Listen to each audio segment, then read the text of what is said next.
같이 나누겠습니다. 우리 같이 마태복음 5장 5절 한 절입니다. 함께 읽어보시겠습니다. 시작. 온유한 자는 복이 있나니 그들이 땅을 기업으로 받을 것임이요. 아멘. 우리 이번 주에 창세기 42번째 진리를 알지니 진리가 너희를 자유롭게 하리라. 그 말씀을 같이 상고하면서 이제 진리를 안다는 게 무엇인지, 그리고 진리가 우리를 자유롭게 한다는 게 무엇인지 치아가 나보고 웃었어요. 함께 나누었고요. 말씀에 주일날 혹시 말씀을 잘 못 들으시거나 혹시 빼먹으시거나 그러시면요, 꼭 유튜브나 카페에 들어가셔서 말씀 한번 꼭 설거지 하시면서 시간 내서 한번 이렇게 들어보시면서 정리해 갔으면 좋겠고요.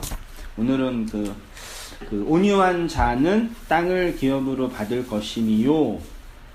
온유함이라는 거를 지난주에 좀 하다가 이 페이지 중간 나가다가 진도를 다 못 뺐는데 그걸 좀 정리를 하고요. 그 다음에 땅을 기업으로 받는다라는 얘기가, 이 온유한 자의 복이 지금 우리에게 임하고 있지요. 우리 성도님 각분에게 온유한 자의 복이 땅을 기업으로 받는 모양으로 이루어지고 있는 걸 믿으십니까? 그러면 온유하시겠네요? 온유하세요? 옆 분에게 당신은 온유하십니까? 여쭤보세요. 온유하세요? 온유함이라는 게 뭔지 우리 성경을 근거로 한번 제가 차근차근 이렇게 말씀 나눌 테니까요. 공부하는 거니까 또 질문이나 또 의문이 있으시면 함께 또 형편이 되면 토론도 하고 나누도록 할게요. 일단 우리 민수기 12장 3절에 모세의 온유함을 좀 근거로 온유함에 대해서 한번 나누도록 할게요.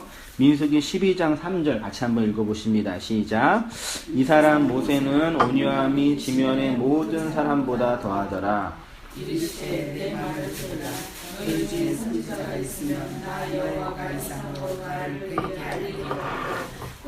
그와 말하기도 하거니와 내 종 모세와는 그렇지 아니하니 나는 그는 온 집에 충성됨이라. 그와는 내가 대면하여 명백히 말하고 은밀한 말로 아니하며 그는 또 여호와의 형상을 보겠거늘 너희가 어찌하여 내 종 모세의 비방하기를 두려워 아니하느냐. 모세가 하나님 보시기에 세상의 어떤 사람보다 온유한 자라고 평가해 주셨어요. 하나님이, 여호와 하나님이 모세를 향해서 얘는 온유한 사람이야, 얘 건들지 마, 그러신 거예요. 미리암과 아론한테 너 니네가 뭔데 이 온유한 모세를 건들어, 그런 거거든요. 그러면 온유함이라는 게 뭐냐라고 할 때 한자로는 되게 좋은 단어예요. 그래서 요즘에 온유 교회도 있고 온유라는 이름도, 아이들 이름이 온유 있더라고요. 근데 온유가 따뜻한 온에다 부드러울 유에, 한자가 되게 좋은 의미거든요. 그러니까 한글 성경이나 한자에서 말하는 온유는 따뜻하고 부드러운 그의 인격, 그런 의미에서 온유예요. 그런 의미에서는 온유는 되게 중요하고 좋아요. 저도 그런 의미에서 따뜻하고 부드러운 사람이 됐으면 좋겠어요. 따뜻한 게 좋은 거잖아요. 부드러운 건 나쁜 거 아니잖아요. 근데 이거는 국어사전적인 의미의 온유고요. 본문이 히브리인들이 말하는 온유는 그런 인간의 따뜻함이나 부드러움을 의미하는데 그 따뜻함과 부드러움의 내용이 뭐냐, 요게 중요해요. 따뜻함과 부드러움의 내용이 뭐냐라고 할 때 우리가 일반적으로 생각하는 것처럼 상대방을 향해서 따뜻하게 대하고 부드럽게 대하는 어떤 인격적인 특징의 내용만을 말하는 게 아니라 하나님과의 관계 안에서 나타나는 어떤 인격적 특징이라는 얘기예요. 그래서 우리가 온유해져요. 엄밀한 의미에서요. 결론만 말씀드리면 온유함이란 따뜻한 온의 부드러운 유가 아니라, 요게 제가 아니라고 말할 때는 이게 다 틀렸다 그런 의미가 아니에요. 진리를 담으면 따뜻하고 부드러운 사람이 돼요, 안 돼요? 토론해 볼까요? 진리는 우리를 따뜻하게 하고 부드럽게 하나요? 차갑고 하나요? 딱딱하게 하나요? 따뜻하게. 하나요? 네. 우리가 경험했던 소위 말해 진리에 속한 사람들 차갑고 딱딱한 게 더 강해요? 왜 그러지? 인간적인 성품이 진리가 되면 진리가 들어오면 더 네. 딱딱하고 차가워진다고? 그러신대요 지금. 그런 경향이 그래요? 그럼 안 되잖아요. 덜 들어가서 그래요. 덜 들어가서요? 들어가다 말았어. 네. 들어가는 과정에. 그러니까 이 어간에 한국 교회 어간에 인간적이고 인위적인 따뜻함이나 친절함은 좀 나빠요. 우리가 그 돈 가지고 그 백화점에 들어가면 친절하게 직원이 저희들 대하잖아요. 되게 따뜻하고 부드럽게 대하지만 실제로 그렇지 않잖아요. 근데 기독교의 경건이 그런 건 아니거든요. 백화점 직원이 고객을 대하는 그런 태도가 기독교의 경건은 아니에요. 그건 분명해요. 그런 의미에서 우리가 그동안 그런 류의 경건을 추구했던 거는 옳지 않고 충분하지 않고 성숙하지 않은 태도였어요. 그러함에도 불구하고 요 근자에 소위 진리, 온땅교회도 말하고 한성인 목사도 포함되는 거겠지만 진리가 인간의 죄와 악들을 공격하는 측면에서 되게 강하고 차가운 부분이 있어요. 왜요? 우리의 죄와 악들을 공격하는 부분이 있으니까. 그렇지만 그 진리가 궁극적으로 우리를 차갑고 냉랭하게 만들면 안 돼요. 제가 늘 말씀드렸지만 자매가 여자가 남편의 씨를 받아서 임신을 하려면 최소한 자매의 몸이 따뜻해야지 임신이 잘 된다면서요. 맞잖아요. 몸이 차가우면 임신이 안 된대요. 생명이 잉태되려면 진리를 담으려면 어쨌든 그 몸이 온기가 있어야 돼요. 따뜻해야 돼요. 그러니까 진리가 1차적으로 우리의 죄와 악을 공격하기 때문에 차가운 부분이 있기는 하되 우리의 인생 전체를 아우르는 측면에서는 따뜻할 온에 부드러울 유자가 필요해요. 맞지요? 생명은 그 따뜻함에서 잉태되고 따뜻함에서 자라요. 그 몇 주 전에 우리 김정아 집사님께서 기르는 닭이 알을 부화했다고 되게 좋아하셨잖아요. 근데 그 다음날 비 오고 추워가지고 닭이 병아리가 얼어 죽었다며요. 따뜻하게 태어났는데 차가우니까 죽은 거잖아요.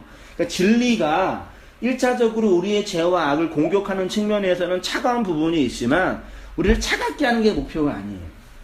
그 진리가 말씀이 따뜻하고 온화하게 만들어서 그것이 어떤 영적 생명력으로 흘러가야 되는 거예요.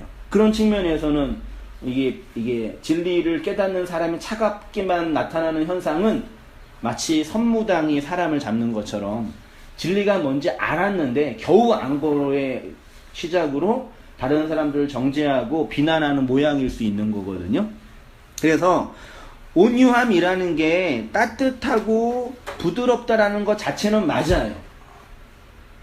됐죠? 근데 그것이 백화점에서 직원이 그 고객들을 대하는 인위적인 온유함이 아니에요. 하나님의 말씀과 진리가 우리의 인격과 삶을 장악하고 움직여가는 과정에서 경험되는 온유함이어야 돼요. 그렇게 정리하고요. 부드러울 이유가 아니라 피조물인 인간이 창조주인 하나님을 대면하는 그 영적인 감각과 능력이라고 할 수 있습니다.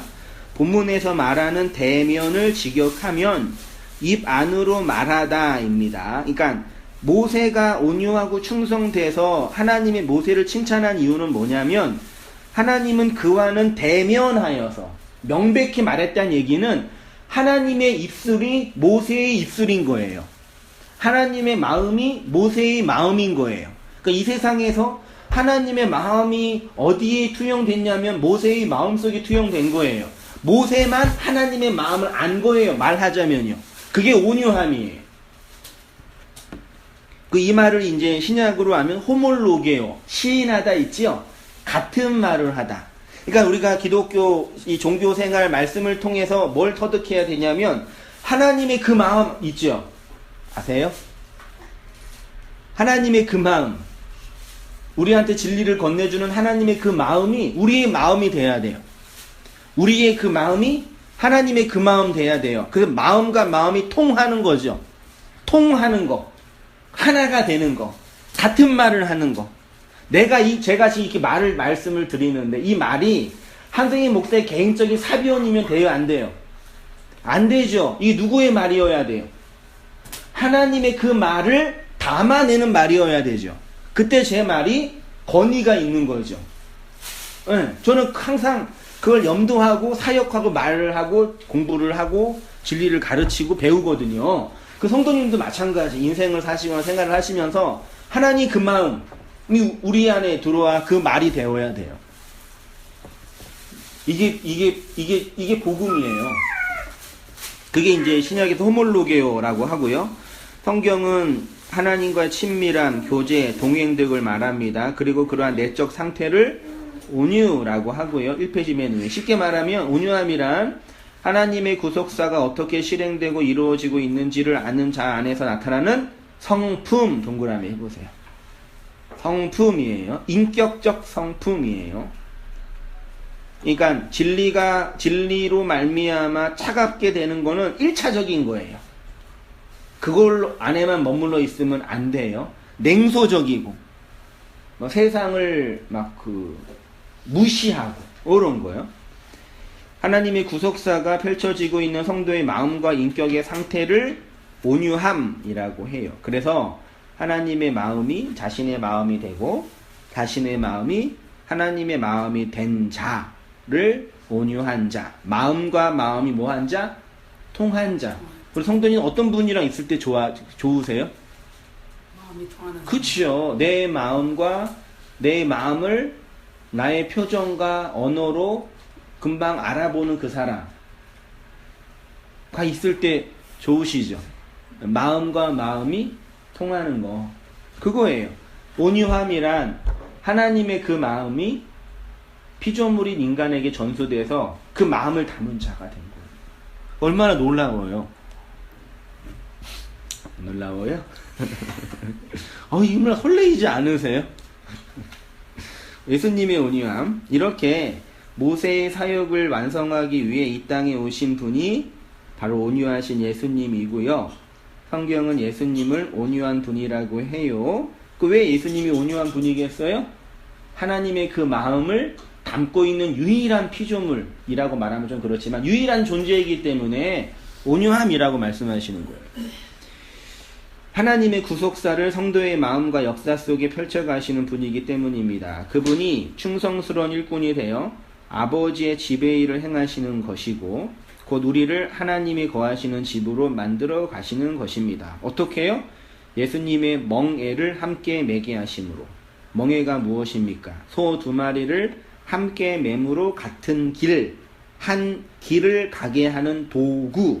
그래서 예수님의 온유와 겸손은 우리를 그분의 멍에를 매도록 하는 거죠. 마태복음 11장 29절 읽어보십니다. 시작. 나는 마음이 온유하고 겸손하니 나의 멍에를 메고 내게 배우라. 그리하면 너희 마음이 쉼을 얻으리라.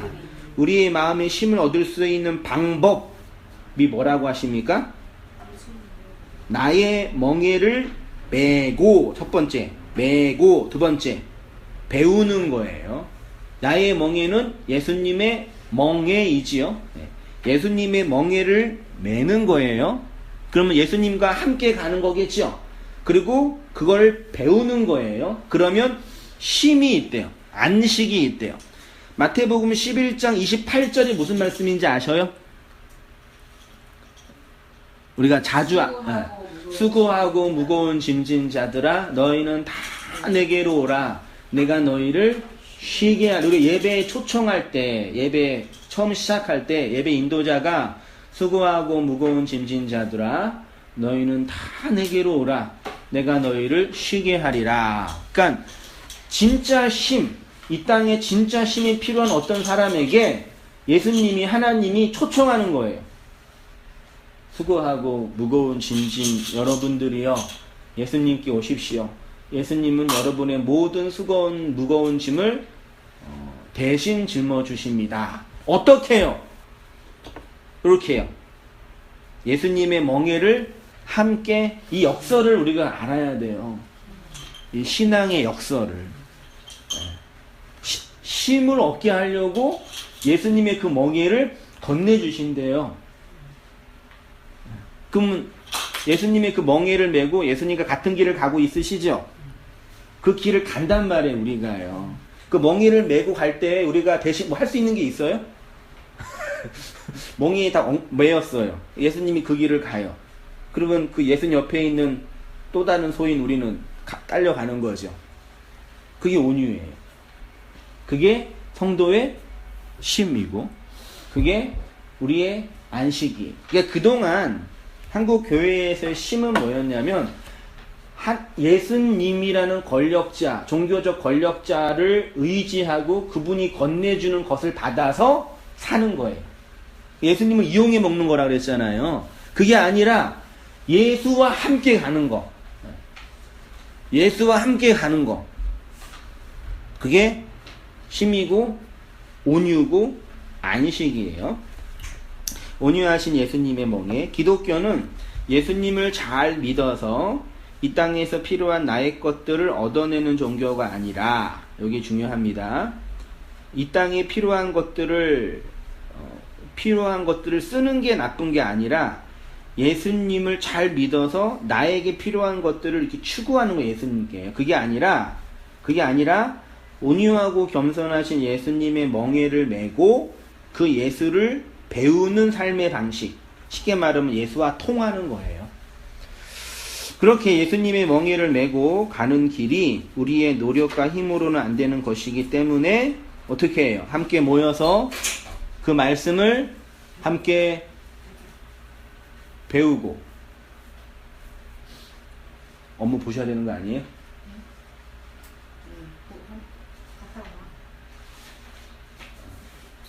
바쁜.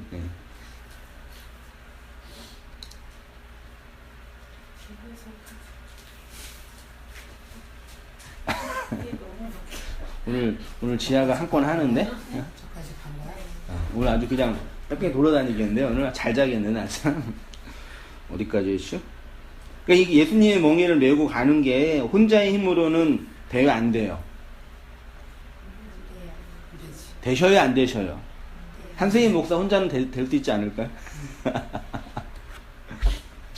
혼자 안 돼요. 그래서 생명은 반드시 공동체에서 나와요. 어디 공동체요? 가정이라는 공동체에서 나오죠. 그러니까 이 종교적, 기독교적 생명도 소위 말해 교회라는 공동체에서 나와요. 그래서 오늘날 이 교회 공동체를 무시하는 분들이 계시거든요. 네. 그거는 복음의 생명이 뭔지 모르는 분이에요. 나 혼자 잘하고 나 혼자 열심히 한다고 이 생명이 내 안에 주입되는 게 아니라, 그것이 진리의 말씀을 함께 듣고 함께 격려하고 그 길을 가고 있는 삶이 외롭고 어려우니까 위로하면서 함께 가는 거. 그 길이 필요한 거예요. 공동체가 필요한 거고요. 예수님의 멍에는 결국 무엇이냐면 예수님의 십자가입니다. 졸린 거예요? 이러는데 근데? 알아달라 그러는 거지? 나 힘드니까. 그 십자가의 필연성을 우리의 말과 삶으로 나타내는 삶이 예수의 멍에를 메고 예수에게서 배우는 삶입니다. 역설적이게도 성경은 이러한 예수의 온유로 예수의 멍에를 메고 가는 성도의 삶을 안식, 쉼이라고 해요. 이런 역설이 주는 기독교 신앙의 내용을 잘 이렇게 기억하시면서 따라갔으면 좋겠어요. 2페이지로 갈게요. 지난주까지의 내용이었고요. 그게 이제 온유예요. 이제 온유가 뭔지 아시겠죠? 네. 물론 단어적인 의미로는 따뜻할 온에 부드러울 유가 돼서 따뜻하고 부드러운 사람인데요. 그 따뜻하고 부드러움이란 건 단지 인간성에 의해서 만들어진 따뜻하고 부드러운 것이 아니라 하나님의 말씀, 하나님의 주권의 사역에 의해서 빚어지는 그것. 그게 이제 온유한 자고요. 그 온유한 자가 받는 복이 뭐래요? 뭐라 그래요?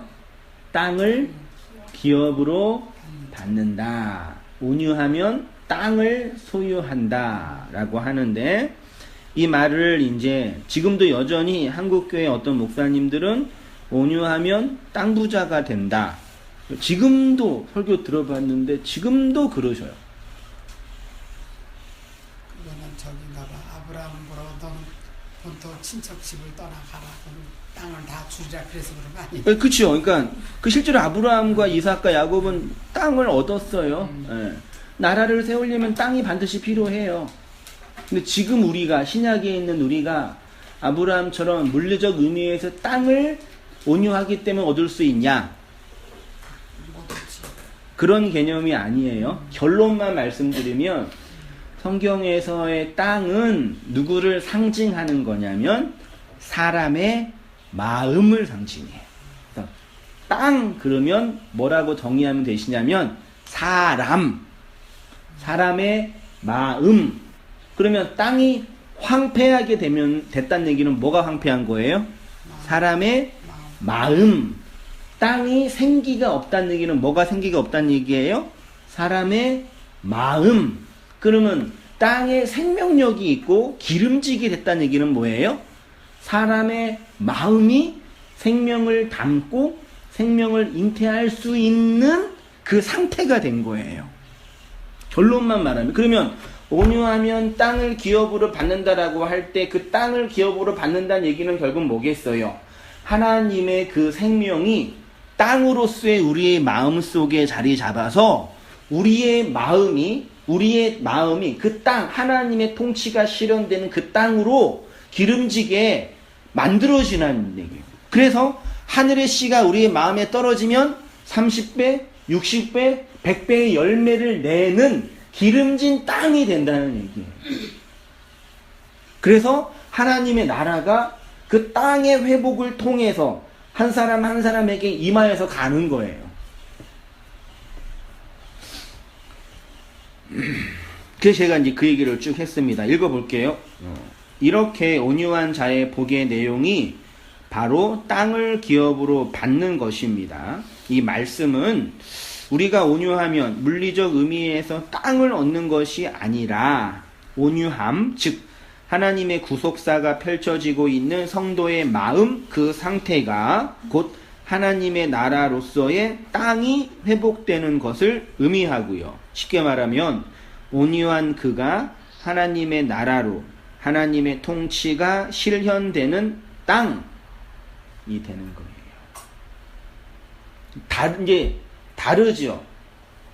그 이전까지는 나라는 주체가 예수라는 객체를 이용해서 신앙을 이용해가지고 이 땅에 필요한 것들을 얻어내는 방식이었어요. 모든 종교가 다 그러잖아요. 근데 복음은, 진리는 예수가 나를 객체로 만드는 거예요. 말씀이 나를 객체로 만들어서 말씀이 요구하고 원하는 그 지향점으로 흘러가게 만드는 거예요. 이게 차이점이에요. 네? 이거 아시겠죠? 그러니까 처음 우리가 이런 복음을 듣고 나서 이제 우리가 지난주도 나누고 또 항상 나누지만 뭐가 힘들었냐면 그 전까지는 여러분 언제 우리가 힘들어요? 아이 키우는 게 왜 힘들어요? 지아가 왜 이렇게 예쁜 지아가 왜 엄마를 힘들게 할까요? 네. 아기를 내 마음대로 조정할 수 있어요, 없어요? 내가 낳은 자식인데 조정 못해. 아침에도 오니까 큰아이 소풍 보낸다고 음식 하려고 그러는데 지아가 막 돌아다니면서 일 저질렀다고. 그러니까 내가 낳았지만 이 자녀를 내가 조정하지 못하죠. 그래서 엄마 아빠가 힘든 거죠. 우리가 사람이 언제 불행하고 언제 고통받고 언제 외로운지 아시겠죠? 이 환경이 내가 바라고 내가 기대하는 쪽으로 움직여지지 않아요. 조정되지 않아요. 그때 힘드시죠? 화나죠. 외롭죠. 맞잖아요. 그래서 하나님의 힘을 빌어서 내가 원하는 환경으로 이게 조정하고 싶은 거예요. 그거를 잘하는 사람이 신앙이 좋은 사람이라고 우리가 칭찬해 줬잖아요. 근데 신앙의 본질, 진리는 내가 원하는 쪽으로 환경을 조작하고 조정하는 게 아니라 하나님이 나를 하나님이 원하시는 방향으로 조정하고 조작해요. 말하자면요. 거기에서 진리를 받는 성도의 자괴감이나 고통이 경험돼요. 원래는 후자가 맞는 거잖아요. 하나님이 원하시는 방향으로 조정하잖아요. 근데 실제로 우리 현실을 보세요. 우리가 언제 힘들어해요? 언제 외로워해요? 언제 아파해요? 언제 고통스러워해요? 내가 바라고 기대했던 이 세상대로 움직여지지 않고 나는 이 세상에 의해서 부품대로 이게 움직여지고 있는 나를 볼 때 힘들잖아요. 이런 부분에서도 며칠 전에 텔레비전 프로였지만 이방원이라는 그 왕자가 왜 난을 일으켰냐면 정도전이 꿈꾸었던 조선은 왕은 그냥 신하에 의해서 움직여지고 왕은 아무 일도 못하는 그런 나라였다고 친다면 이방원이 그게 화가 난 거예요. 내가 아무것도 못해? 내가 환경을 조종할 수가 없어?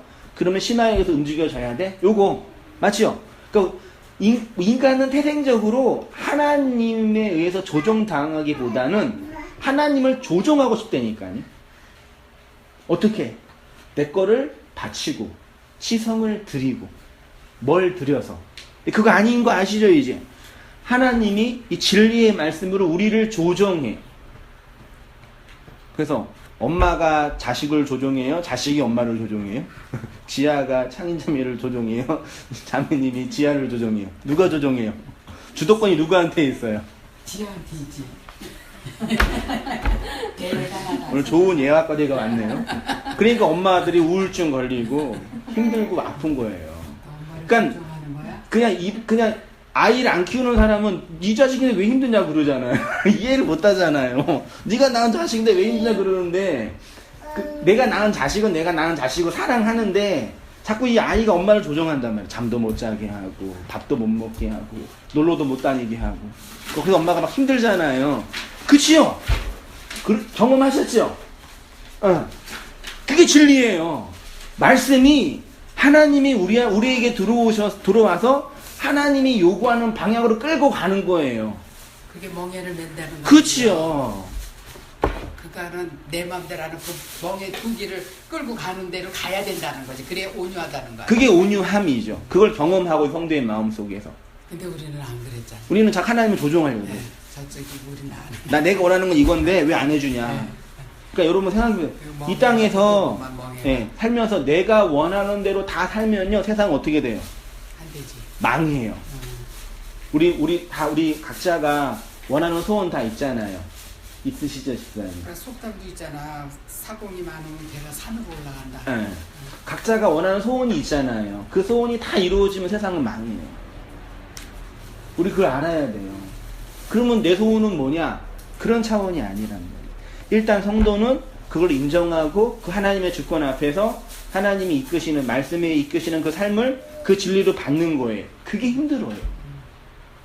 입 깍딱 물고 그냥 그 진리가 원하는 대로 가라는 게 못마땅한 거예요. 차라리 뭐라도 하면서 조종하고 싶은데. 그 북한이 망해가고 있는 거잖아. 김정은이 마음대로 하고 있으니까. 적용하면 비슷한 거죠. 네. 예.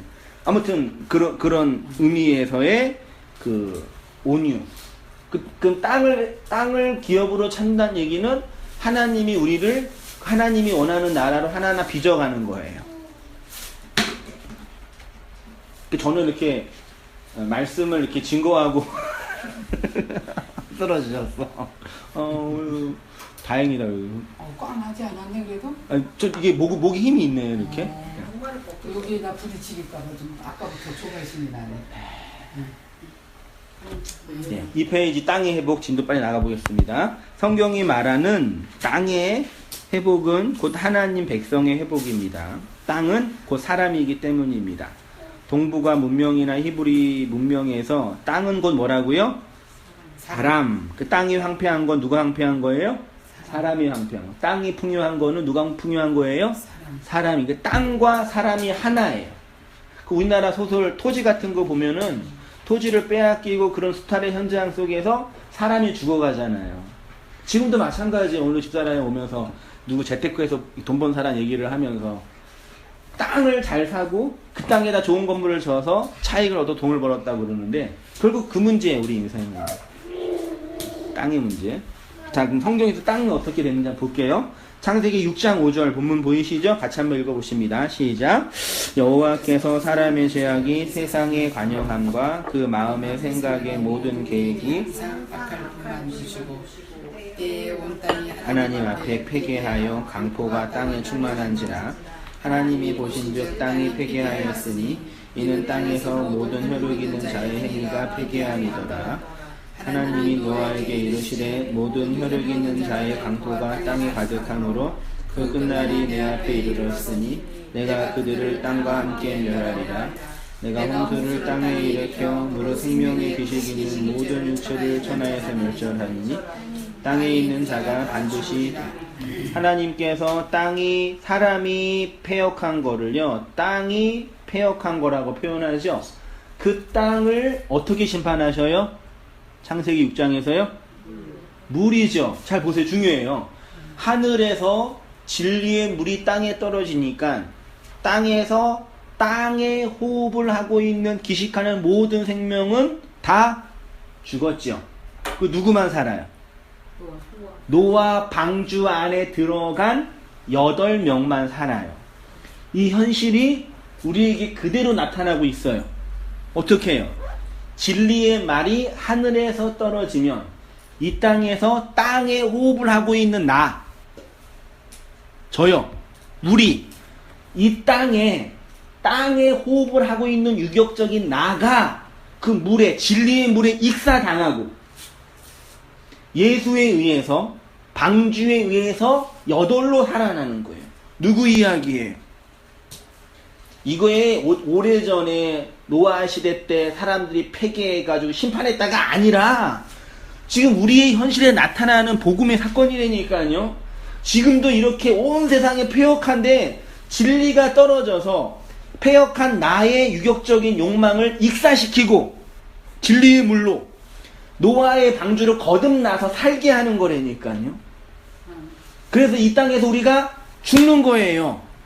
땅에 호흡을 하고 있는 내가. 그래서 거듭나는 거예요. 노아의 방주한 예수에 의해서. 그 사건이라니까요. 과거에 있었던, 지금도 우리가 죄를 보면 하나님께 심판한다 그런 얘기가 아니라 지금 우리의 인생의 현실 속에서 경험되고 있는 사건이라니까요. 이사야 1장 7절 읽으십니다. 시작. 너희의 땅은 황폐하였고 너희의 성읍들은 불에 탔고 너희의 토지는 너희 목전에서 이방인에게 삼켜졌으며 이방인에게 파괴된 같이 황폐하였고, 밑에도요. 어린 사자들이 그를 향하여 부르짖으며 소리를 질러 그 땅의 황폐함을 하였으며 그의 성읍들은 불타서 주민이 없게. 그러니까 이렇게 구약의 역사는 땅의 황폐함, 곧 인간의 마음의 황폐함을 설명하죠. 오늘날도 똑같잖아요. 사람의 마음은 언제나 이렇게 지하는 예쁜데 황폐해요.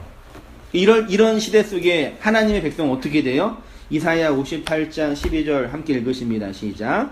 내게서 날 자들이 오래 황폐된 곳들을 다시 세울 것이며 너는 역대에 파괴된 기초를 쌓으리니 너를 일으켜 물거른 데를 보수하는 자라 할 것이며 길을 수축하여 거할 곳이 되게 하는 자라 하리라. 누군가는 황폐된 곳, 황폐된 땅, 황폐된 마음을 그 진리에 의해서 재건하는 존재로 부름받는 거예요. 하나님은 이렇게 예수 그리스도의 사역으로 황폐한 우리의 마음을 회복하십니다. 오늘날 황폐하고 상실된 마음으로 하나님의 말씀으로서의 진리의 씨를 받지 못한 사람들의 마음을 보시기 바랍니다.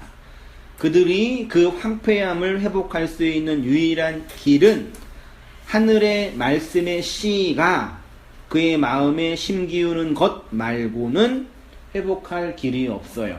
소위 씨 뿌리는 비유에서 씨가 무슨 몇 군데에 뿌려졌어요? 네 군데 뿌려졌죠. 좋은 땅, 길가, 가시덤불, 돌짝밭. 우리의 마음은 좋은 땅이 되어야 된다. 이런 식으로 하는데 그런 걸 말하는 게 아니라 인간의 마음은 본질적으로 황폐한 마음이에요. 생명이 없는 바짝 마른 그 땅이에요. 근데 그 땅에 살 수 있는 유일한 길은 하늘의 씨가 그 황폐한 땅에 심기워져야지만 그 땅이 생명의 땅이 되는 거예요. 그죠? 그 예수님이 그 말씀을 우리에게 던져줄 때 우리의 마음이 우리의 땅이 황폐한 땅이라는 게 자각되니까요. 그래서 그 마음으로 그 씨로 기름진 땅이 돼요. 그게 온유한 자예요. 예, 따뜻하고 부드러워서 생명을 담을 수 있는 그 땅. 예, 생명을 품을 수 있는 그 마음. 또 오늘날 사람들의 마음을 보세요. 다 유격적 자기 욕망으로 이 땅에서 세상을 조작하고 조정하고 내가 원하고 욕망하는 대로 살고 싶은 그 마음으로 다 살잖아요. 그게 지옥이라니까요. 근데 진리는 그 씨가 우리 안에 들어와서 우리가 조정하고 조작하는 그 땅이 아니라 그 씨에 의해서 만들어지는 그 생명의 그 땅이에요. 그걸 인정하고 받고 살아가는 게 성도의 인생이라는 얘기예요. 그게 따뜻한 온의 부드러운 유로 온유한 자의 마음이고, 그래서 하나님이 여호와 하나님이 모세를 칭찬하신 거예요. 얘는 그런 자야. 내 씨를 내 생명을 담고 있는 그 온유한 자인데 왜 니네가 뭐라 그래? 그렇게 모세의 편을 들어주신 거예요. 땅을 약속하시며 온유한 자는 땅을 기업으로 받는다는 것은 하나님이 주신 기업, 곧 하나님 자신이 성도의 기업이 되고 그것을 땅을 차지하는 것으로 설명하는 것입니다. 궁극적으로 온유한 자에게만 하나님이 약속하신 그 땅을 기업으로 받는 자가 되는 것이고요. 그래서 하나님이 온 땅이 황폐하고 폐역할 때에 아브라함과 그의 자손에게 뭘 주신다고 약속하셨어요? 그래서 이걸 그대로 받는 거죠. 근데 그 땅이 황폐한 땅이 아니라 생명을 담은 잉태한 그 땅이에요. 창세기 11장 31절 읽어보십니다. 시작.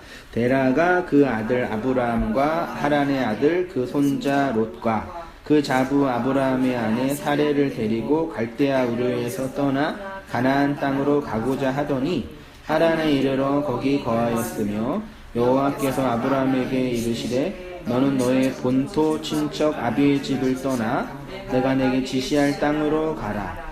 아브라함이 그 아내 사레와 조카 롯과 하란에서 모든 것을 사람들을 이끌고 가나안 땅으로 가려고 떠나서 마침내 가나안 땅에 들어갔더라. 밑에 거 시작이요. 또 그에게 이르시되 나는 이 땅을 내게 주어 업을 삼게 하려고 너를 갈대아 우르에서 이끌어낸 여호와로다. 여호와께서 아브라함에게 이르시되 너는 정령이 알라. 내 자손이 이방에서 객이 되어 그들을 섬기겠고 그들은 400년 동안 내 자손을 괴롭게 하리니 그날에 여호와께서 아브라함으로 더불어 언약을 세워 내가 이 땅을 애굽에서부터 그 큰 강 유브라데까지 내 자손에게 주노니. 이 아브라함에게 주시겠다 약속하신 그 땅이 뭔지 아시겠죠? 지금도 기복주의 목사들이 말하는 것처럼 하나님을 믿고 의지하면은 좋은 땅, 좋은 재산을 준다, 그런 얘기가 아니에요. 그거는 하나님이 이 땅에서 우리에게 일반 원리로 주신 자연의 법칙을 잘 활용하고 잘 터득하면서 싸워야지만 얻을 수 있는 땅들이에요. 그는 하나님이 그런 법칙으로 주셨어요. 그렇게 하면 되는 거예요. 그래서 잘 하셔야 돼요. 근데 그게 만만치 않아. 진짜 세상에서 돈 버는 게 남의 집 나머지 주머니에 있는 그 돈 빼고 오는 게 강도집 말고 진짜로 빼오는 건 진짜 어렵잖아요. 그 원리에서 하는 거예요. 그거는요. 땅을 기업으로 받으면 온유한 자는 이렇게 땅을 기업으로 받게 됩니다. 기업으로 받는다가 헬라어가 클레로노메오, 이게 기업으로 받다예요. 이 단어로 상속하다, 상속자가 되다, 획득하다, 얻다라는 뜻입니다. 클레로노메오는 상속자라는 명사인 클레로노모스에서 유래했어요. 피스튜오가 믿다라는 동사이고 피스토스가 믿음이 된 자라고 한 것처럼요. 클레로노메오는 상속하다는 동사이고 클레로노모스는 상속을 받은 자예요. 그러니까 우리가 온유한 자가 땅을 상속받는 거예요. 그 땅은 하나님의 통치가 이루어지는 그 나라, 그걸 상속받는 거예요. 이 상속받다가 클레로노모스가 이게 클레로스와 노모스의 합성어예요. 좀 어렵지만 따라해 보세요. 클레로스는 제비라는 단어고요. 노모스가 뭐예요? 율법이 율법. 계명이에요. 그러면 클레로노모스, 즉 상속자는 율법을 제비로 받다예요. 직역하면. 그래서 우리에게 할당된 목, 그게 클레로노모스예요. 구약 성경에서 하나님이 이스라엘에게 기업으로서의 약속의 땅을 주실 때 뭘 하셨어요? 제비를 뽑았죠. 제비를 뽑는다는 얘기는 이것은 하나님의 주권이다라는 의미예요. 지금 제비 뽑으면 안 돼요. 그래서요. 그래서 지금 한국교회에서는 그 집사나 장로를 뽑을 때 뭘로 해요? 투표를 하죠.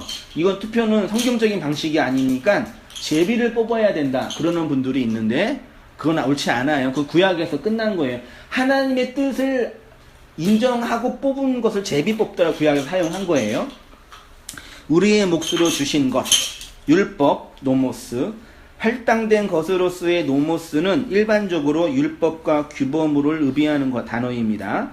그러니까 하나님이 당신의 것을 우리의 몫으로 할당해 주신 것이 율법, 무엇인지 바르게 안 자를 상속자, 클레로노모스예요. 땅으로 번역된 헬라어가 호게라는 단어이고 직역하면 그 땅이고요. 게라는 단어가 옛성전을 의미해요. 그 옛성전의 내용이 율법이고 그 율법은 선악과로부터 시작하여 이 세상으로 허락하신 모든 것이 율법이지요. 하늘의 것을 알라고 건네주신 이 세상의 모든 것을 코스모스, 율법, 세상이라고 하죠. 3페이지로 가서요. 그러니까 땅을 기업으로 받는다라는 뜻은 뭐냐면 제 줄 쳤죠. 줄 쳐보세요. 율법으로 건네준 이 세상, 노모스, 이 세상을 그 내용으로 잘 깨달으면 진리로 그것이 하나님이 우리에게 주신 기업이 되고 그 기업을 받은 자를 상속자라고 해요. 절 보세요. 지난주 주일날 제가 예화를 2개 들었잖아요. 마태복음, 누가복음 15장에 가난한 여자가 자기의 자녀를 병을 고쳐달라고 예수님께 빌 때 예수님이 그녀에게 뭐라 그랬어요? 자녀의 떡을 취하여서 개에게 던짐이 마땅하지 않다. 그러니까 예수님은 지금 그 여자를 향해서 너는 개라고 얘기한 거예요. 1차적으로. 두 번째로 그 여자가 뭐라 그랬어요? 맞습니다. 개들도 주인의 상에서 떨어지는 뭘 먹어요? 부스러기. 부스러기가 조각 난 거예요. 조각 난 거. 그러니까 조각 난 부스러기를 먹는 존재는 개예요. 이 땅에서 율법으로 건네준 모든 것이 조각 난 부스러기예요. 그 율법 안에 있는 모든 인간이 먹고 있는 양식은 그 부스러기예요. 자녀는 떡을 먹어요. 근데 자녀가 아닌 개는 부스러기를 먹어요. 근데 우리가 어떻게 자녀가 돼요? 내가 부스러기를 먹는 개라는 걸 자각할 때 그때 떡이 보이는 거예요. 그러면 부스러기라는 게 뭐냐면 역사와 시간과 공간 속에서 하나님이 이 땅으로 건네주신 모든 것들, 이 세상에 있는 모든 것, 율법, 코스모스, 선악과, 모든 우리의 육체, 관계, 시간, 돈, 건강 모든 것이 다 뭐예요? 부스러기, 조각으로 주신 율법이에요. 그게 좋아요, 나빠요? 좋은 거예요. 근데 그거를 진리로 통합해서 하나로 보지 못하면 개들이 먹는 부스러기가 돼요. 근데 자녀는 그걸 하나로 통합해서 양식으로 먹어요. 떡이 되는 거예요. 그래서 로마서에 가면은 하나님을 사랑하는 자, 곧 그의 뜻대로 부르심을 입은 자들에게는 뭐예요? 모든 것이 합력하여 모든 것, 부스러기가 하나가 돼서 하나님의 선을 이룬다 그러는 거예요. 그럼 우리가 하나님의 자녀가 되면 이 땅에 부스러기로 건네준 개별적인 것들 하나하나에 목매여 있지 않고 그것들을 원리로 터득해서 하나로 봐서 진리로 내 안에 담으니까 이 선의 재료로 주신 것들이 나에게 고통이 돼요, 안 돼요? 제 말 이해돼요? 돼요? 이거 이해되셔야 돼요. 고통이 된다고요? 안 되죠. 지금 계획에 던진 게 아니야. 지금 아니 저 머리 다칠까 봐. 머리 다칠까 봐 시선을 회피한 거예요.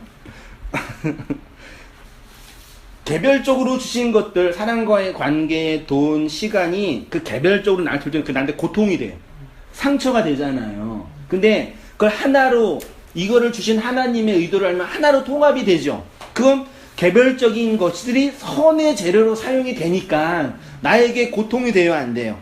물론 고통이 되지만 그것들을 주신 하나님을 알기 때문에 그 하나님의 마음을 알아서 선이 되는 거예요. 그래서 모든 것이 합력해서 하나님의 그 선을 이루는 거예요.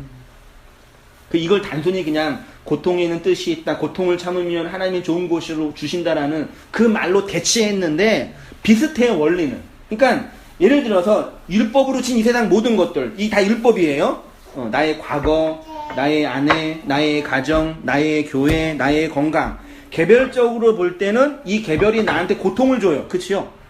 내 마음대로 안 되잖아요. 내 뜻대로 안 되잖아요. 근데 이게 부스러기예요. 근데 요거를 하나하나 연결하는, 꿰는 거예요. 하나로 통합해요. 그러면 하나님이 건네준 선의 재료가 되죠. 이걸 하나로, 통으로 짜서 요걸 건네준 하나님을 알면 이걸 주신 하나님의 의도를 알잖아요, 내가요. 지금 볼 때는 나한테 고통이었는데 이걸 주신 원리를 터득하니까 하나의 통합이 되니까 이것 때문에 그 사랑 알았으니까 선의 재료가 되죠. 그럼 내가 이거를 뭐 할 수 있어요? 용서할 수 있잖아요. 논리는 이거예요. 근데 그거를 이제 우리가 실제 삶 속에서 과거를 돌아보면서 경험하는 거죠. 체험하고. 예. 잘 이걸 생각해 보시면서요. 저는 이걸 깨닫고 경천 동지할 하늘이 열렸는데 와, 이게 그거였어, 맞아. 그랬는데 우리 성도님들 그러시죠? 예. 그게 그 여자가 그 개들은 부스러기를 먹는 걸 안 거예요. 내가 이게 부스러기라는 걸 아니까 그게 자녀의 떡이 된 거예요, 나한테. 그러니까 진리가 따로 있는 게 아니라니까요. 은혜가 멀리 있는 게 아니라 율법. 빛이 어디 있어요? 어두움에. 은혜가 죄 안에. 생명이 죽음 안에. 그 죽음을 내가 감시할 때 생명이 나한테 오는 거죠. 그 여인이 믿음이 대단하다 이렇게 생각을 하고 우리는 네, 그냥 자기를 개처럼 여긴 그녀의 믿음 그랬잖아요. 대단하다. 네. 나 같으면 안 먹는다. 그러니까 우리가 이렇게 서로 마주보면서 이렇게 서로의 얼굴만 보고 있잖아요. 근데 이게 지금 우리 집사님, 권사님의 모두 전체는 아니잖아요. 또 뭐가 있어요? 우리의 이면이 있죠. 뒷면. 어두움이 있잖아요. 근데 진리는 밝은 면과 어두운 면을 하나로 통합하는 거예요. 그 어두움이 나쁜 게 아니구나. 그 어두움 때문에 내가 이 진리를 터득했구나를 아는 거예요. 그때 내가 죽고 용서하는 존재가 되는 거예요. 사람들이 이걸 내 힘으로 못 하잖아요. 그치요? 그래서 예수가 십자가에서 죽고 보혜사 성령, 보혜사, 지킬 보, 은혜해, 가르칠 사. 하나님의 은혜를 가르쳐서 지키게 해주는 그 성령님이 나한테 오셔서 이 내용들을 설명하고 깨닫게 하시는 거예요. 그게 온유한 자예요. 그게 진리가 된 자예요. 그러면 마음이 따뜻하고 부드러워지잖아요. 세상을 용서하는 존재가 되니까. 물론 그런 어간이 있으니까요. 그게 이제 클레로노모스가 담겨져 있는 기업이 기업을 상속받는 자가 담겨져 있는 의미예요. 혹시 계속 이해가 좀 안 되시거나 더 깊이 묵상을 하시려면요, 원고도 읽어보시고 꼭 집에 가셔서 요즘 스마트폰 다 되니까 하기 들어보세요. 자주 들어서 정리를 하셔야 돼요. 네, 자주 들어서 그 언어가 잘 정리가 돼요, 마음속에서요. 기업 물을 자. 그런데 우리 스스로의 힘으로는 그 기업을 소유할 수가 없으니까 우리에게 기업 물을 자로 오신 예수님을 믿어야지만 그 예수를 통해서 하나님이 주신 이 세상 율법을 진리의 내용으로 이해하고 깨달아서 땅을 기업으로 받는 자가 됩니다. 그럼 땅을 어떻게 기업으로 받냐, 이 문제입니다. 레위기 20장 24절 같이 한번 읽어보십니다. 시작. 내가 전에 너희에게 이르기를 너희가 그들의 땅을 기업으로 얻을 것이라.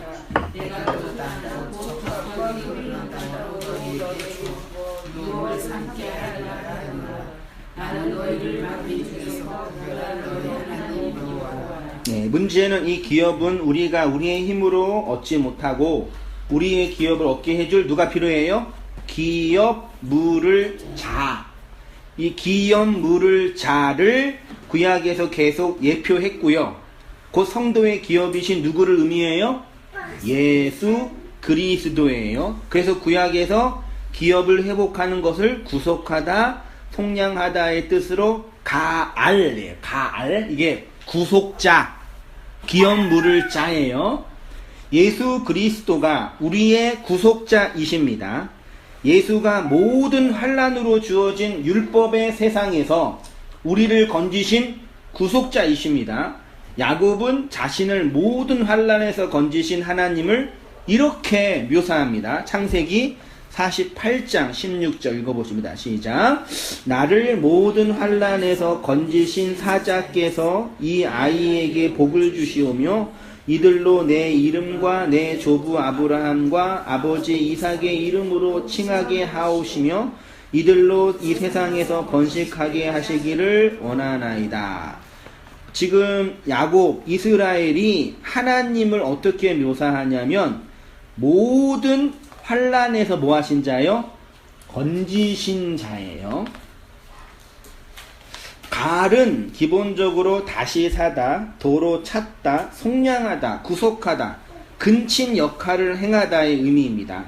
이 어근은 자기 친족을 어려움이나 위험에서 구원하다의 의미가 있고요. 성경에서 가을이 사용된 용례를 보시면서 우리의 구속자이신 예수가 우리를 어떻게 구속하셨는지를 확인해 보시기 바랍니다. 예수가 우리의 구속이 되셨다라는 것은 하나님이 주신 기업을 예수 죽으심으로 우리에게 건네주셨다라는 얘기입니다. 출애굽기는 제가 읽어볼게요. 그러므로 이스라엘 자손에게 말하기를 나는 여호와라. 내가 애굽 사람의 무거운 짐 밑에서 너희를 빼어내어 그 고역에서 너희를 건지며 편팔과 큰 재앙으로 너희를 뭐하고요? 구속하고 애굽의 종으로 율법의 부스러기를 먹으면서 종로로 타고 있는 우리를 빼어내신 분이 누구예요?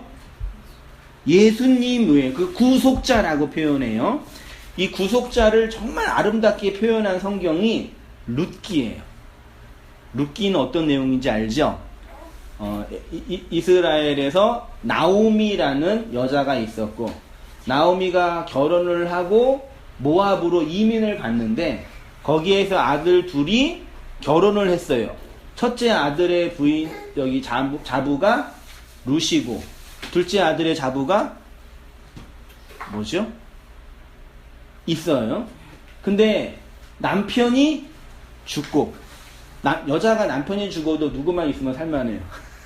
아들만 있으면 살만하죠. 근데 첫째 아들도 죽고 그리고 둘째 아들도 죽어요. 누구만 남았어요? 나오미와 며느리 둘만 남았어요. 여자 셋, 과부 셋만 남은 거예요. 이 과부 셋만. 근데 둘째 며느리는 그냥 나오미를 떠났어요. 둘째 며느리. 첫째 며느리가 룻이잖아요. 근데 룻이 나오미와 함께 모압 땅에서 다시 예루살렘으로 돌아와요. 그러니까 완전히 다 잃어버렸어요. 여자가 남편 잃어버린 거 다 잃어버린 거예요. 고대 시대에는 여자는 재산권이 없었어요. 그냥 물건이었어요. 죄송하지만. 남자가 없으면 여자가 권한을 못해요. 지금 이슬람처럼요. 근데 다시 가나안 땅 이스라엘에 들어와서 나오미와 룻이 이제 살려고 지금 버티고 있는데, 그때 룻의 기업 물을 자가 나타나요. 누구예요? 보아스예요. 그 보아스가 룻의 기업을 대신 물어주어서 룻과 보아스 사이에 이제 자손이 나와서 아름다운 구원이 설명하는 거거든요. 그 이야기가 이제 여기 있습니다. 이제 같이 읽어보시면서 정리해 볼게요. 룻기 2장 20절 있죠. 같이 한번 읽어보십니다. 시작. 나오미가 자부에게 이르되 여호와의 복이 그에게 있기를 원하노라. 그가 생존한 자와 사망한 자에게서 은혜 베풀기를 그치지 아니하도다. 나오미가 또 그에게 이르되 그 사람은 우리의 근족이니 우리 기업을 물을 자 중 하나이니라. 밑에요. 이 밤에 여기서 머무르라. 아침에 그가 기업 물을 자의 책임을 내게 이행하려 하면 좋으니 그가 그 기업 물을 자의 책임을 행할 것이니라. 만일 그가 기업 물을 자의 책임을 내게 행 아니하면 여호와의 사심으로 맹세하노니 내가 기업 물을 자의 책임을 내게 행하리라. 아침까지 누울지니라. 이에 그 기업 물을 자가 보아스에게 이르되 내가 너를 위하여 사라 하고 그 신을 벗은지라. 여인들이 나오미에게 이르되 찬송할지로다. 여호와께서 오늘날 내게 기업 물을 자가 없게 아니하셨도다. 이 아이의 이름이 이스라엘 중에 유명하게 되기를 원하노라. 밑에요. 시작. 이에 보아스가 룻을 맞이하여 아내로 삼고 그에게 들어갔더니 여호와께서 그에게 임신하게 하심으로 그가 아들을 낳은지라. 여인들이 나오미에게 이르되 찬송할지로다. 여호와께서 오늘 내게 기업 물을 자가 없게 하지 아니하셨도다. 이 아이의 이름이 이스라엘 중에 유명하게 되기를 원하노라. 이는 내 생명의 회복자이며 내 노년의 봉양자라. 곧 너를 사랑하며 7 아들보다 귀한 내 며느리가 낳은 자로다 하니라. 나오미가 아기를 받아 품에 품고 그의 양육자가 되니 그의 이웃 여인들이 그에게 이름을 지어주되 나오미에게 아들이 태어났다 하여 그의 이름을 오벳이라 하였는데 그는 다윗의 아버지 이새의 아버지였더라. 그래서 이제 롯이 그 기업 물을 자를 통해서 뭘 잉태해요? 자손, 생명을 잉태한 거죠. 네. 구속자가 신약에 이렇게 설명되어 읽어볼게요. 농부들이 그 아들을 보고 서로 말하되 이는 상속자니 자 죽이고 그의 유산을 차지하자 하고 이에 잡아 포도원 밖에 내쫓아 죽였느니라. 그러면 포도원 주인이 올 때에 그 농부들을 어떻게 하겠느냐. 그들이 말하되 그 악한 자들을 진멸하고 포도원은 제때의 열매를 바칠 만한 다른 농부에게 새로 줄지니다. 예수께서 이르시되 너희가 성경의 건축자들의 버린 돌이 모퉁이의 머릿돌이 되었나니 이것은 주로 말미암아 된 것이요 우리 눈에 기이하도다 함을 읽어본 일이 없느냐. 그러므로 내가 너희에게 이르노니 하나님의 나라를 너희는 빼앗기고 그 나라의 열매 맺는 백성이 받으리라. 이 돌 위에 떨어지는 자는 깨지겠고 이 돌이 사람 위에 떨어지면 그를 가로로 만들어 흩으시리라 하니라. 성도는 이렇게 하나님의 상속자이신 예수를 죽인 자라는 것을 자각합니다. 이 모든 날 마지막에 누구를 통하여? 아들을 통하여 우리에게 말씀하셨으니 이 아들을 만유의 상속자로 세우시고 또 그로 말미암아 모든 세계를 지으셨느니라. 아들, 즉 예수가 온 세상의 상속자가 된다라는 것은 이 세상은 오직 그 아들을 통해서만 회복된다는 것입니다. 예수가 세상의 첫 창조 때 함께 하셨듯이 두 번째 창조, 즉 구원을 완성하신다는 것입니다. 환란의 세상에서 나를 건지신 구속자와 그의 멍에 마지막으로 읽고 마칠게요. 성도에게는 이 역사가 환란으로 감지가 됩니다. 환란은 물리적인 환란이나 고생이 아니라 율법의 세상이 예수가 아니고서는 도무지 소망이 없는 세상인 것을 안다는 것이고, 그런데 예수가 환란의 세상에서 나를 건지신 구속자라는 것을 알게 됩니다. 그래서 예수님이 우리의 기업물을 잘하는 것을, 상속자라는 것을, 모든 환란에서 건지신 자라는 것을 고백하게 되고, 온유한 자는 이렇게 하나님의 나라가 세워지는 땅이 되고 하나님의 기업이 되어, 그래서 그에게 운명처럼 주어진 예수의 멍에가 있는 것이고요.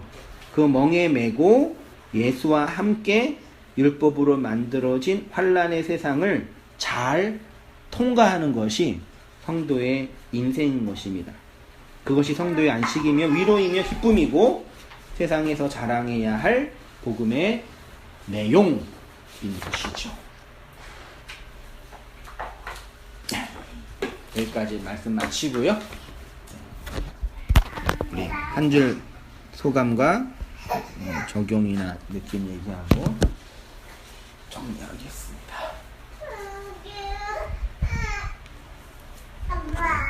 엄마 그런 거예요? 예. 권사님은 저 오늘 한 줄 소감? 네. 느낀 점, 적용할 거, 질문할 거 혹시 기타 등등 있으시면. 나는 이제 내가 가만히 있으면 다 되는 줄 알았는데 그게 아니고. 그게 아니고. 가만히 있으시면 다 되시는 줄 아셨어요? 예수만 믿으면 다 되는 줄 알았고, 그러니까 그 멍에도 져야 되고 예수의 멍에를 져서 내가 고통 가운데 같이 가야 되고, 하나님의 나라는 그냥 세워지는 게 아니고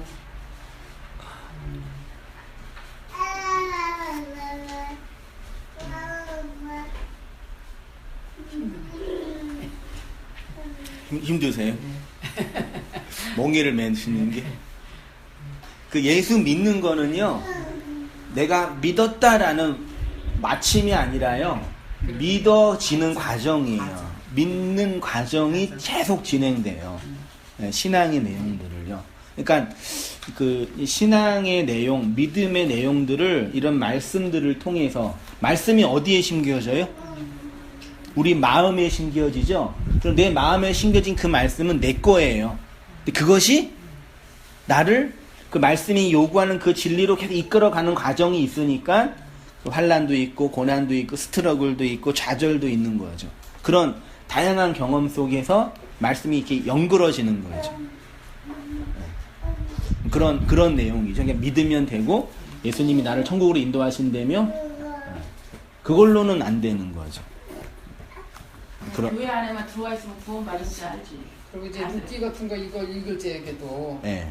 야, 나도 이상한 거지, 보아스 같은 사람 좀 만났으면 좋겠다, 이런 소설같이 이렇게만 읽었던 거예요. 이렇게 그동안 그게 내용이 있는 줄은 모르고. 한마디로 보아스가 누구죠? 그러면요? 네? 보아스가 누구죠? 한마디로?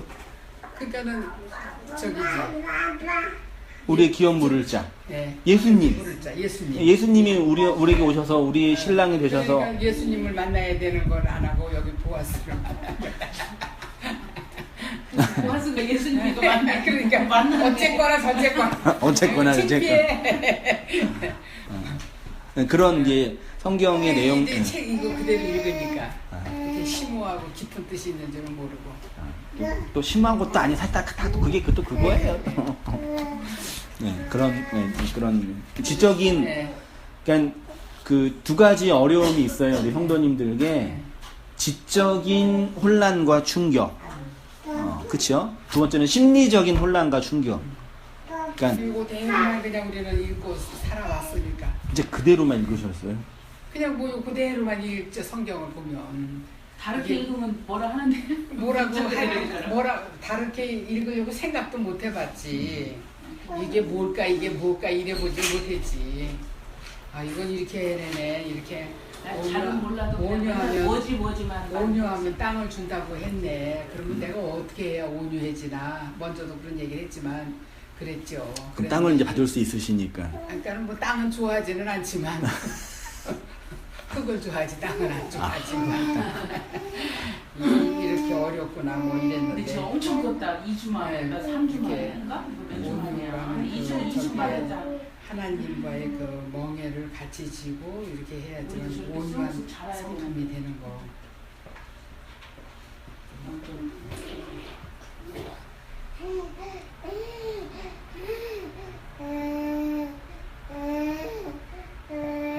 네. 이런 거 이제 예를 들면 이제 기도원에 가고 이제 목사님이 뭐 온유해야 되고 뭐 청결한 자 복이 있고 뭐 이런 설교를 하면은 그래 나도 이제 그렇게 좀 해서 땅도 차지하고 다 어떻게 해야 되겠다고 이제 기도원에서 내려온단 말이지. 내려오면 집에 오면은 막 애들은 막 학교 성적도 시험 봤는데 제대로 안 나오고 남편은 또 저녁 늦게 술 먹고 들어오면 이게 그냥 다 들고 일어나가지고 오늘 헛고생했네 그러고 또 회개하고 기도하고 맨날 그런 게 연속이었었죠. 예, 나의 삶과 듣고 오면 그게 다 뭐 갑자기 다 어떻게 되는 줄 알고 너무 순진한 건가? 그러니까 남편이 술 마시는 게 나쁜 거예요? 나쁜 건 아닌데 이제 애도 이제 막 시험 공부해야 되는데 시험 공부 안 하고 이제 옛날 얘기죠. 네. 막 이렇게 하고 있지. 근데다가 또 남편도 좀 일찍 오고 그러는데 어쩌다가 이제 술을 먹고 이제 늦게 오면은 화가 나. 아유 잘났다, 잘났다 이러면서 이제 자갈밭 돌밭이 되는 거지 내 밭에. 그 생명이 내 속에 떨어져가지고 온유하고 뭐 이런 것을 모르고 아유 이거 또 오늘 죽 썼네. 기도원 갔다 오면 죽 썼어. 이러고 기도하고 회개하고. 네. 그런 근데 오류. 이렇게 공부하니까 이게 더 쉬운데. 아, 그렇죠. 네. 그러니까 그게 안식이고 쉼이에요. 네. 그 술 마시는 그 남편을 그 진리를 받을 수 있는 공부 못하는 자식을 용납할 수 있는. 그러니까 내 맘대로 조정이 안 되는 거지. 그러니까 아까 목사님 얘기하셨잖아. 승질 나는 거지. 근데 그게 아니잖아.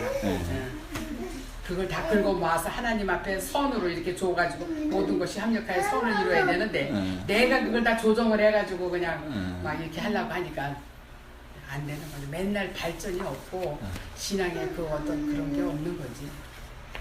그러니까 오늘 이거 공부하기 이게 더 쉬운 것 같은데. 실천하기가. 살다 보시니까. 네. 좋은 내 말씀. 힘으로 하려고 하는데 그거 안 되니까 이거는 내 힘이 아니고 하나님이 나를 인격적으로 이렇게 같이 하나가 돼서 만나야지 그게 된다고 하니까. 그러니까 환경과 사람을요 내가 조정하려는 그러니까. 것들을 좀 놔야 돼요. 네, 그렇죠. 그렇죠. 네. 근데 그렇다고 무책임하다고 될 수도 있는데 일단은 내가 조정하고 싶은 욕망을 좀 놔야 돼. 내가 원대로 내 욕망대로 안 되는 것을 보면서 하나님을 조종한다는 생각은 오늘 이제 여기서 들어서 이제 알았지. 하나님 앞에 무조건 그냥 뭐 기복적으로 기도하고 왜 안 될까? 왜 안 돼? 왜 응답을 안 해주시나? 뭐 어떻게 돼야 되나? 맨날 그러면서 전진했다, 후퇴했다, 감사했다, 회개했다. 네. 웃었다. 네, 우리 거의 알겠습니다. 우리 지아한테 고통당하고 있는 예쁜 지아한테 진짜 말 많이 한다. 다음 주에는 제 쓰겠던데요. 거의 혼자도 서요. 거의 막 돌아다니 이렇게 진짜요 여기. 10개월이면 걷게. 네, 거의 여자들이 좀 빨라. 한 달 만에 오셨는데. 네. 온유한 자는 이렇게 마음이 착하고 이제 사람들한테 친절하고 그렇게 되면 이제 기업을 받겠구나 이렇게 되게 피상적으로만 생각했는데 말씀 안에 들어오니까 여러분 진짜 말씀 안에 들어오니까 정말 하나님이 그 뜻하신 게 내가 행동하고 내가 행해야지 하는 건데 지금까지는 이제 말씀을 보면서 내가 마음을 이렇게 먹으면 이제 되겠다고 생각을 했던 것 같고요. 그리고 아까 전에 그 부스러기 말씀하셨을 때 저는 부스러기 그 개가 떨어진 개가 뭐 주워 먹고 그거를 이해를 못했었어요. 솔직히 지금까지 이게 무슨 말인지 왜 그 부스러기 그걸 던지고 뭘 하고 막 그랬는데 그 뜻이었구나. 성경 말씀은 알면 알수록 정말 신기하고 더 알게 알고 싶다. 그렇습니다. 네. 이거 볼 때마다 진짜 이 여자 믿음이 대단하네요. 네, 우리 다음 안권사님. 우리는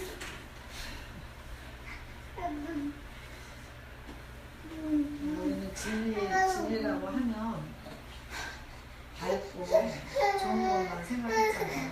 근데 진리가 이제 밝음과 어둠을 함께 볼 수 있는 항상 보여지는 것에 우리는 그냥 그게 아니고 진리는 좋은 것으로만 우리가 이렇게 했는데 빛, 그냥 생명 이것만 알고 그렇게 했는데 항상 같이 존재하는 걸 우리가 볼 수 있다는 거, 하나로 통합해서 볼 수 있다는 거, 굉장히 뛰어넘는 그런 밝음과 어둠을 함께 볼 수 있다는 걸 굉장히 어둠을 보고 어둠을 어둠으로 인정하는 게 그러니까 이제 그게 우리에게 그 어둠 속에만 우리가 갇혀서 힘들어하는 게 아니라 진리를 그 밝음을 통해서 어둠의 그 감사 같이 통합돼서 하나로 볼 수 있다는 거죠. 성부 성자와 성신은 아이 깜짝이야. 그게 굉장히 몰랐어요. 그게 굉장히 힘들잖아요. 그쵸. 그걸 몰랐고 어둠은 우리가 상관이 없고 힘든 건 상관이 없고 우리는 좋은 것 내가 좋은 것만 봐야지 되고 믿음이 없다. 어두운 거는 이렇게 했는데 그 어두움을 통해서도 우리가 그 빛이 있다는 걸 알면서 같이 통합적으로 그 진리가 하나로 볼 수 있다는 거 그것도 다 은혜로 감사하고 그것도 필요하다는 것을 느낄 수 있었다는 게 굉장히 큰 느낌입니다. 그렇죠. 그러니까 결국 예수님이 성령님이 우리에게 이제 보게 하는 것이 나의 어둠, 이 세상의 어둠을 인식하게 하시는 것 같아요. 근데 그거를 악으로 이제 받지 않는 거죠. 근데 그게 되게 진짜 중요해요. 여기 다 얼굴 보시지만, 저기 앞만 보시지만 제 뒷모습의 어두움은 못 보시잖아요. 근데 그게 있어요, 모든 사람한테 다. 이면이라 그러잖아요. 근데 진리는 밝고 좋고 풍요하고 멋있고 이런 것만이 아니라, 그러니까 밝은 게 있으면 어두움이 반드시 있다니까요. 빛이 있으면 반드시 어두움이 있고, 생명이 있으면 반드시 죽음이, 제가 이렇게 한 달 동안 이렇게 컸는데, 누가 죽었기 때문에, 엄마가 옆에서 죽었기 때문에 아이가 커진 것처럼, 그걸로 인식하는 거지, 하나고요. 그래서 그 용서라고 표현하는 거죠, 말하자면요. 그게 이제 만만치 않는 새로운 인식 체계 안에서의 고통인 거죠. 그동안 하나님은 좋으신 분, 내가 잘 되기만 원하신 분, 밝은 분, 선한 분으로만 이해했는데 그분이 이런 고통을 주셨다고 어두움의 근원이라고 하니까 이게 잘 이렇게 해석이 안 되는 부분이 있는 거죠. 그런 심리적 어려움들을 잘 이렇게 극복하시면서 버티면서 생명을 딱 담아냈으면 좋겠어요. 요즘 들어 더 이렇게 기도하게 돼요. 이렇게 성도님도 되면서. 근데 목사님 있잖아요. 많이 보면은 여자분들이 성과를 이게 입학점을 들었어. 전부 외우는 한다고 얘기하는 게 고요. 보통 그 땅의 옥토밭에 비유를 하자면 나는 옥토밭이 돼야 되겠다. 그런 식으로 많이 알아들었었잖아요. 바닷가에 떨어진, 가시밭에 떨어진, 길가에 떨어진 그런 게 아니라 말씀이 들어올 때 나는 옥토밭이 돼서 이렇게 해야 되겠다. 그런 생각을 하고, 그 다음에 노아의 방주에 올라탄 노아 같은 사람이 돼야 되겠다. 이렇게 생각을 하고, 홍해가 이렇게 갈라졌을 때 빠져 죽은 애굽 사람들이 나라는 생각은 못하고 그걸 건너간 이스라엘 백성, 가나안 땅으로 들어간 이스라엘 백성이 돼야 된다. 그런 식으로만 이렇게 나중심적으로 생각을 항상 했었었는데 그게 아니라 하나님이 이제 끌고 가시는 나에 대한 이제 그런 조명을 받고 나서, 복음의 조명을 받고 나서 보니까 나는 황폐한 땅이었구나. 근데 그걸 아는 것 자체가, 그걸 이제 이렇게, 그런 조명이 들어오는 것 자체가 옥토밭으로 하나님이 빚어 가시려고 하는 작업을 진행하시는 거다. 라는 게 이제 들어오면서, 그게 복음이구나. 그거를 내 관점으로, 하나님의 관점으로 받아들이게 되니까 내 중심으로 하나님을 끌어가는 게 아니라 하나님이 끌고 가시는 관점에 내가 조금 눈이 열린다고 해야 되나? 그렇게 되는 건데 그게 되는 게 복음인데 사실은 그게 덜 된 사람들이 보통 저희 교회 같은 경우에 좀 찾아와서 너는 진리가 됐니? 그럼 된 거야. 교회 나올 필요도 없어. 막 이런 식으로 되게 작게 얘기하는 분들이 있었거든요. 그러니까 그것도 아닌 것 같고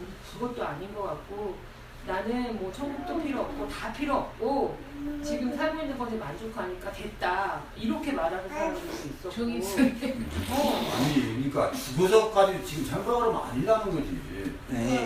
그러니까. 참 그게 복음으로 이렇게 빚어가는 과정에서 이전에 알아왔던 이전에 경험해왔던 것들을 이렇게 뭐라고 해야지? 그것들을 이렇게 물린다고 하지 않고 그것들을 재료 삼아서 지난주에 이제 얘기하신 것처럼 재료 삼아서 이렇게 자신 안에 있는 그 부스러기들 다 조각조각 난 부스러기들을 이렇게 해서 그 사실은 그 노아의 방주에 탄 사람이 나라고 생각했지 거기서 익사당한 게 나라고는 생각을 못 해본 거잖아요. 그 땅이 물로 다 이렇게 심판을 당해서 다시 살아나는 것들에 대해서는 생각을 못 해본 거잖아요. 그래서 그런 작업들을 하고 있다라는 생각이 들어요, 저는. 그래서 좀 그런 이렇게 뒤집어지는 역설적인 과정을 내 삶에서 생각해 본다는 게 사실은 조각조각 난 것들을 맞추는 작업인 거잖아요. 그 부스러기들을 이렇게 하나님의 양식으로 받는 아들이 되어가는 과정인 거잖아요. 근데 그거를 볼 수 있는 눈을 하나님이 이렇게 주시는 게 사실은 복음을 열어주시는 건데 참 그렇다라는 생각이 들었어요. 역설적이면서도 내 삶으로 다가올 때 참 쉽지 않으며 다른 사람이 얘기하는 목사님 말씀 듣기는 어렵지 않은데 그게 이제 나한테 파고 들어와서 내 앞에 떨어졌을 때는 쉽지 않은 거. 그게 복음이라는 거. 근데 또 그걸 또 알아들으면서 아 그렇구나 그게 쉽지 않구나 그게 나였구나라는 걸 아는 게 주님이 원하시는 땅으로 만들어가는 과정이라는 거. 또 그렇게 생각하면 다른 사람은 못 듣고 있는 걸 나는 듣고 있다라는 거. 그게 참 놀라운 것 같아요. 그게 복음의 그 역설적인 면이 아니에요. 빛과 어두움이 공존하는 또 그 성경의 전체가 다 그걸로 이렇게 만들어 이렇게 뭐라고 해야지 엑기스를 짜내면 다 그거라는 게 너무 신기한 것 같아요. 그러니까 쪼가리 흩어진 성경의 그런 여러 가지 에피소드들이 이렇게 딱 엑기스를 짜내면 그거라는 게 되게 신기한 것 같아요. 네. 우리 또 부장님도 거의 한 달 만에 오셨죠?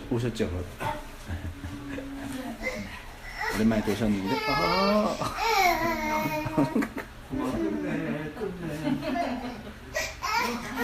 졸려서 많이 참았. 오늘 주신 말씀 중에 땅 얘기가 많이 나왔잖아요. 네. 이제 제 경험을 말씀드리면 저는 오래전에 그 가나안을 소개를 받았어요. 가나안 땅에 들어가서 근데 말씀에 그 하나님이 이제 아브라함에게 지시한 땅이 가나안이잖아요. 젖과 꿀이 흐르는 땅. 그러니까 그걸 사모하게 되더라고요. 사모하고 있어서 그랬는지 어떻게 진짜 확률로 따지면 어마어마한 확률인데 그걸 알게 됐어요. 구했는데 들어갔거든요. 그래서 그 후에 이제 저는 지금은 이제 목사님 같은 분이 계셔갖고 그거를 다 직역도 해주시고 해명도 해주시고 그 비밀을 이렇게 풀어서 알려주시는데 그때는 그게 없었잖아요. 그러니까 20년도 다 됐거든요. 그래서 이제 이렇게 하나하나 오는데 그냥 말씀이 우리는 이루어진다고 얘기를 했어요. 오늘은 어떤 말씀이 이루어지고, 그러니까 그것이 그 말씀이 갖고 있는 하나님의 뜻이었더라고요. 섭리 과정. 그러니까 이제 좋은 게 나올 때는 좋았는데 이제 한 중간쯤 가서는 자꾸 죽는 게 나요. 이제 우리가 볼 때는 성경 말씀을 보면 다 복 받은 사람을 갖다 우리는 원하잖아요. 누구는 어떻게 하나님 말씀에 순종을 해서 이러이러한 복을 받았어. 이렇게. 저도 이제 그런 쪽으로 이제 배웠기 때문에 그거를 구하게 되는데 죽는 것이 어느 순간에 죽는 게 자꾸 나오더라고요. 엘리 제사장이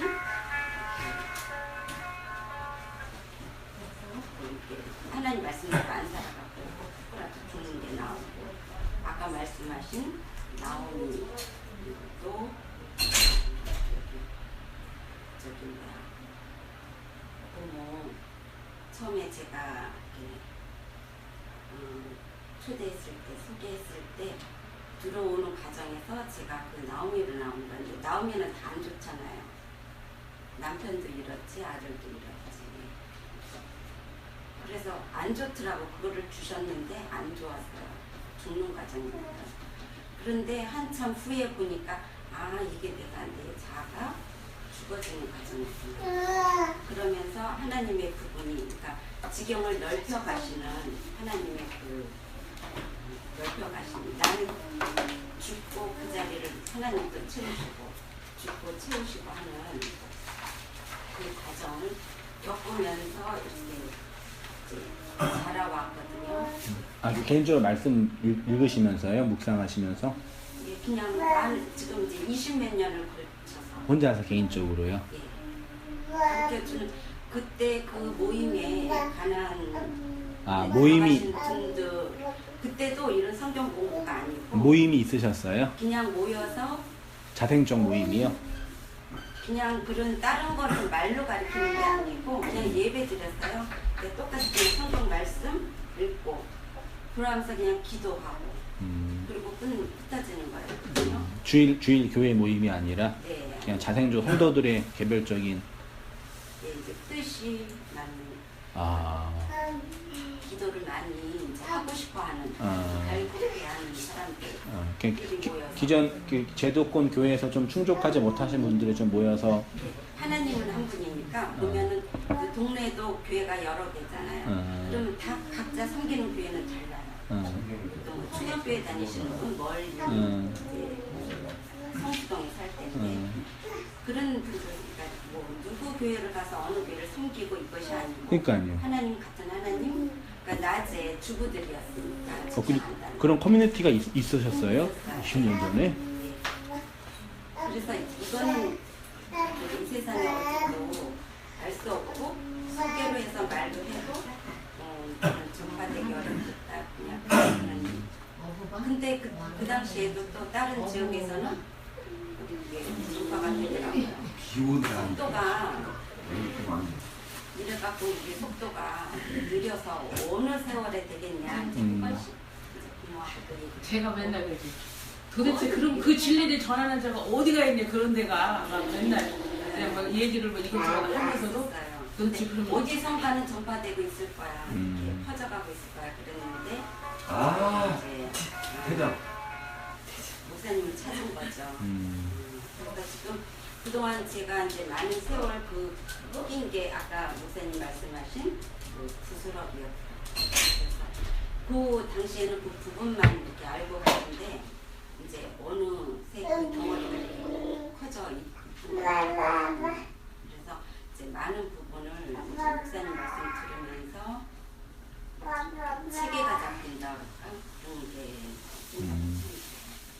그 전에 공부했던 것이 좀 정리가 공부 안 되는. 했어요. 아니 공부 그 전에 안 모임에 그래, 그전에는 모임에 뭉뚱그려서 안 알았다면 지금은 좀 디테일하게 좀 그때는 알아가는 이렇게 그런 과정이 부스러기로 던져주시는데 지금 뭐 이렇게 세상이 구체적으로 이렇게 가르치고 이렇게 그러니까 강의하고 그런 선명한 게 아니라 우리 마음속에 있었던 어떤 그런 복음적인 고민들을 이렇게 말씀하신 거였잖아요. 엄마들끼리 앉아서 공부한 건가? 그러면 엄마들끼리 앉아서? 하나님의 영이 살아난 거죠.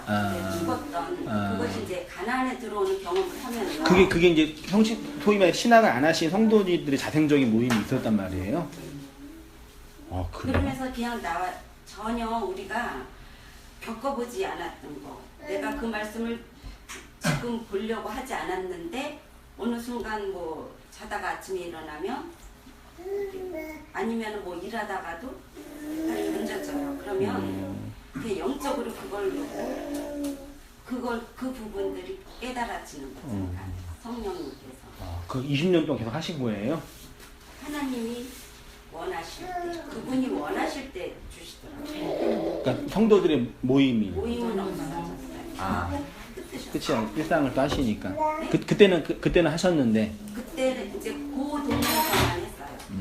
다른 지역에 있는 분들은 안 하고, 그 동네에 있는 사람들만. 다른 지역에도 이제 거짓말 듣는 분들이 있었죠. 근데 그분들은 안 하고. 그게 어떻게 모여서 만남이 진행이 되신 거였어요? 이제 교회가 머니까 신혼교회가 머니까 우리 교회 사니까 산동에 사니까 우리 교회를 온 거야, 새벽 예배를.